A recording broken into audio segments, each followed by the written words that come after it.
idea naman po natin ngayon mga katipid tips, bagay na bagay pa rin po ngayong pagbabalik po ang eskwela. Yun yung street food pa rin to mga katipid tips, mabenta pa rin po ito. Gumawa po tayo ng chicken pop pero iniba po natin yung version kasi pagkaluto, pwede po natin yan tusukin sa stick. And then, pwede po natin itong lagyan ng sauce na tulad po nito. Yung tips at idea at yung pinakang costing po natin, nakapaloob po yun dito sa video. Inuunahan ko na yung pinakang costing po natin, malaki po yung posible po natin tubuin dito po sa ating chicken pop on stick. Kaya panoorin nyo lamang po hanggang dulo. So kung paano po ito gagawin, tara, umpisahan na po natin. Ang una natin gagawin, mamarinate po muna natin itong ating chicken. Itong chicken na ginamit po natin, chicken breast po ito na ginayat ko po ng maliliit. So ito hinugasan ko na and then pinatiktikan ko na po ito. Ganyan kalalaki yung ating pong chicken. Ngayon maglalagay na po tayo ng pampalasa po natin. Kahit anong pampalasa, pwede po natin ilagay dito. Pero ako, ang gagamitin ko lamang po, gagamit tayo ng magic sarap, iodized salt, at saka po paminta. Tapos maglalagay tayo dito ng fresh garlic calamansi. 6 pieces yung ilalagay po natin. Mas madaming calamansi, mas masarap din po. Huwag na lamang po natin isasama yung buto. Tapos yung balat po natin, isasama din po natin kasi ito po ay dagdag flavor din po. Yung last ingredients po natin, maglalagay po tayo dito ng tubig. Kasi nakakadagdag juicy po yon ng meat po natin. Kapag nailagay na lahat ng ingredients, ngayon haluin naman po natin ng mabuti.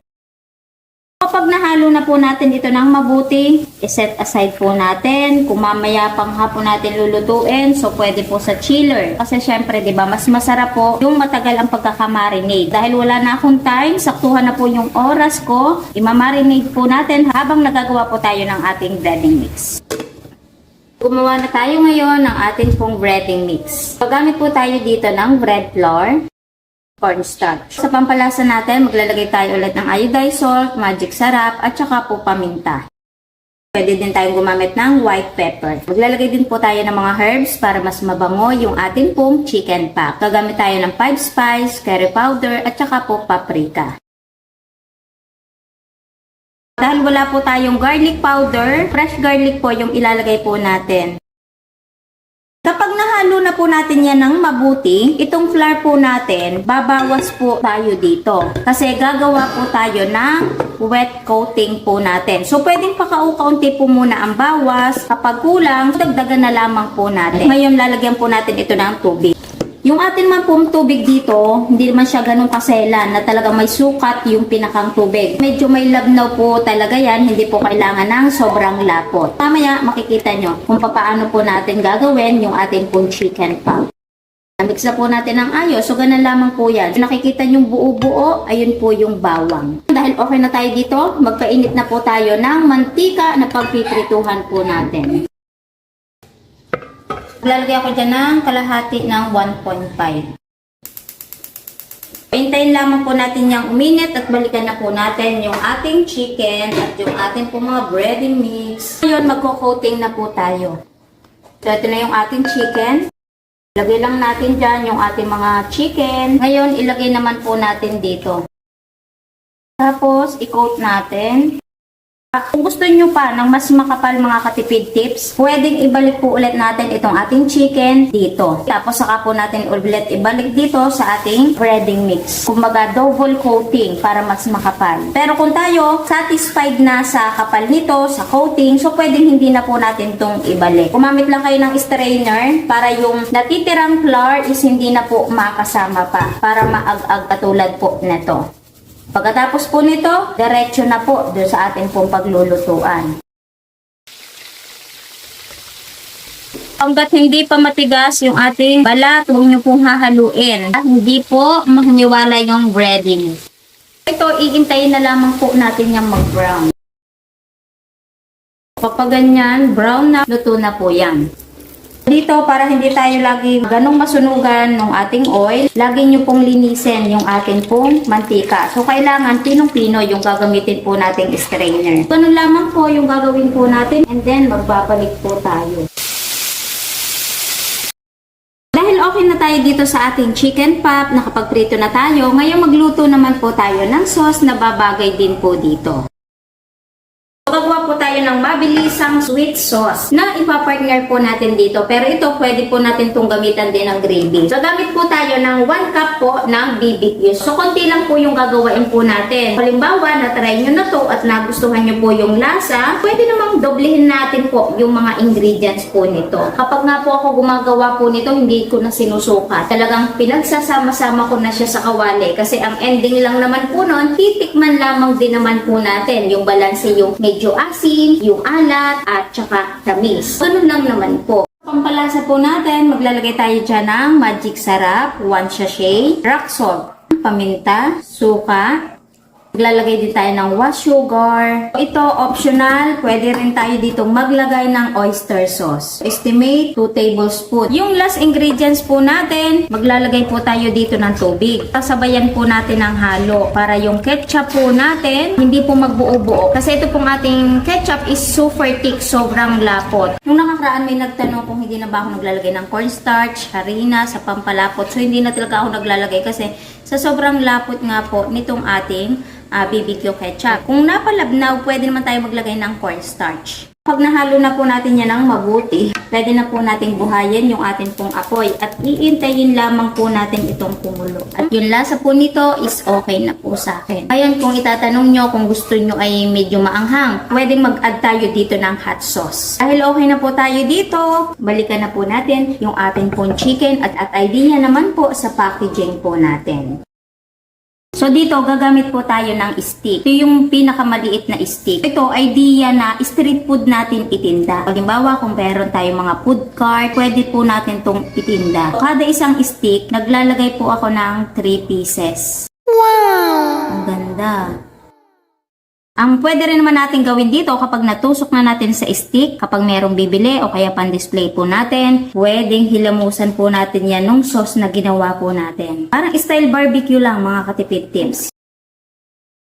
Pag nailagay na natin dyan, so idediretso lang natin dito sa packaging. Pwede rin po natin i-cup kung gusto po natin. Madaming option na packaging para po dito. Ito na yung ating chicken pop na tinusok po natin sa steak. Hindi po ito barbecue ha. Maganda tong gawing extra income mga katipid tips. Kung tayo mayroong mga food cart, pwede po natin tong itinda. At syempre, pwede rin natin tong ipa-order online. At kung itatanong nyo kung pwede ba siyang itinda ng hilaw, so pwede po yon. So kalahati lamang po yung niluto po natin ha, pero ang dami na pong tingnan. Kasi gawa nga po ng breading mix na inilagay po natin. So ito yung kalahati. Ito pwede natin siyang ilagay sa tub o kaya sa plastic. So nakadepende. And then, pagkagawa, diretso na po kaagad sa freezer. Sa freezer po ha, hindi po sa chiller. Dahil okay na tayo dito, nabigyan ko na kayo ng idea kung paano gagawin. So ngayon, idea naman po kung ano naman pong lasa nitong atin pong chicken pop. So tikman po muna natin yung walang coating. Yung sauce natin. So, ang sarap. Malasa yung chicken natin dito. Kahit hindi pa natin isasawsaw, malasa na siya. Kasi dun sa mga spices na inilagay po natin. So, talagang may pagka-crispy po itong ginawa po nating chicken pop. Yung simpleng sweet sauce na ginawa po natin, bumagay din po dito sa ating chicken pop. Ito naman, optional, yung iluglog po natin dito. Halimbawa, kung gusto ni customer, kapag merong bumili, iti-take out, pwede nyong itanong kung lalagyan na ba ng sauce or nakabukod yung sauce. Ito is, nilagyan ko lang kasi para may idea po kayo. Diba? Parang style barbecue, ganun.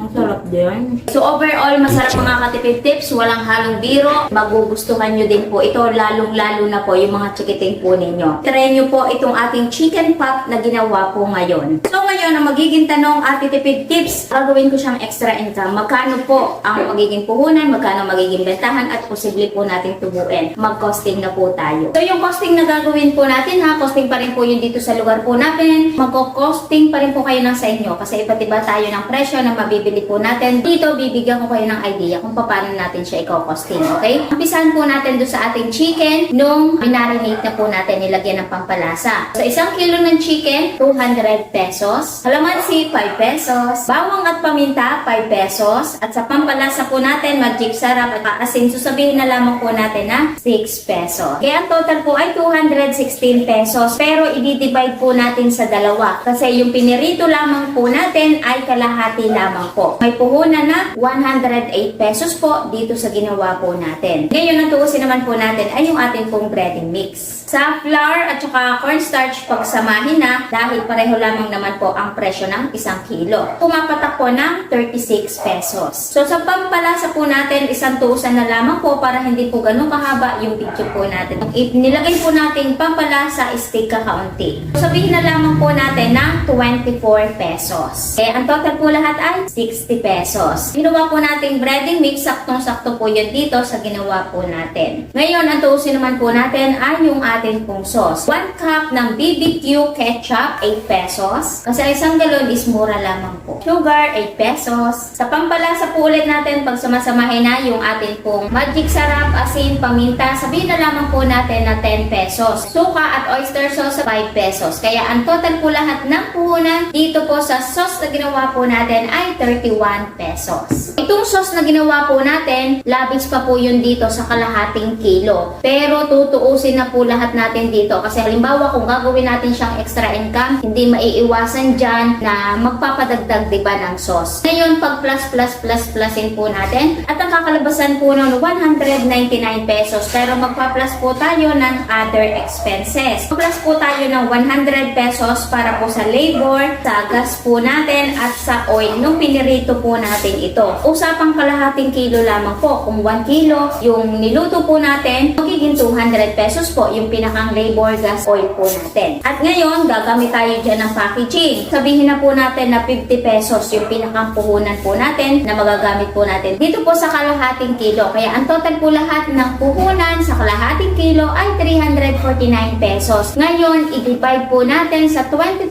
pieces stick na nagawa po natin. So, bawat tray, naglagay po tayo dyan ng 5 pieces. Makakalabasan po ng 13.96 po yung pinakang puhunan po natin kada isang stick. Sabihin na po natin ng 14 pesos para wala pong putal. So, pwede natin siyang ibenta ng 20, 22 pesos hanggang 25 pesos. So, depende po yun sa lugar po natin. So, ako, tutuusin ko po siya ng 22 pesos po per stick. Kapag minus po natin yung pinakang puhunan, posible po tayong tumubo ng 8 pesos po kada isang stick. Ngayon, i-times po natin sa 25 pieces na nagawa po natin. At ang kakalabasan po nun, 200 pesos po ang posible po nating tubuin sa 1 kilo. O, diba mga katipid tips, ang laki po na posible po nating tubuin. E paano? Kung 1 kilo po yung napaubos po natin, 400 pesos po ang tutubuin po natin. O, halimbawa, kung talagang kinarir po natin yan at naging consistent po tayo, hindi po imposible na 1 kilo lamang ang mabenta po natin sa isang araw. Kasi merong agahan, merong tanghalian, at meron pang hapunan. Kung tayo po ay maka3 kilo sa isang araw, so posible na po tayong tumubo ng 1,200 pesos. Pantas na po lahat doon yung mga expenses na ginamit po natin. Basta sinamahan po natin ng sipag at tiyaga, so hindi po imposible na kitain po natin yon. So sana bago po ulit nagtapos yung video po natin, meron po ulit akong nabigay na magandang negosyo idea po sa inyo. Kahit tayo po ay nasa bahay po lamang. So kita-kits na lamang po ulit sa ating mga next video. Bye-bye!